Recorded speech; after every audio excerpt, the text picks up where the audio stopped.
45 ndërtesat pa leje janë evidentuar në qytetin e Elbasanit nga Inspektorati Ndërtimor pranë bashkisë së këtij qyteti, të cilat rezultojnë se janë ndërtuar kryesisht përgjatë fushatës zgjedhore. Kryeinspektori Aurel Kaja thekson se për këto ndërtesa të evidentuara janë ndërmarrë një sër masash administrative dhe një sër dokumentash janë dërguar edhe në gjykatë. Kaja shton gjithashtu se shumica e këtyre ndërtesave pa leje janë tashmë në proces legalizimi.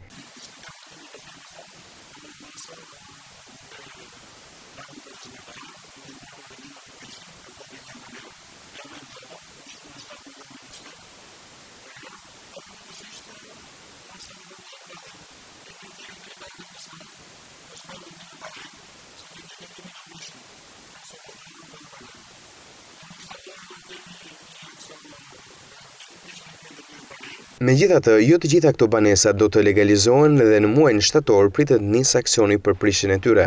Shumë qytetarë në Elbasan shfrytëzuan situatën zgjedhore për të ndërtuar objekte pa leje apo shtesa të ndryshme, pasi në këtë periudhë u hap edhe procesi i aplikimit për legalizimin e tyre.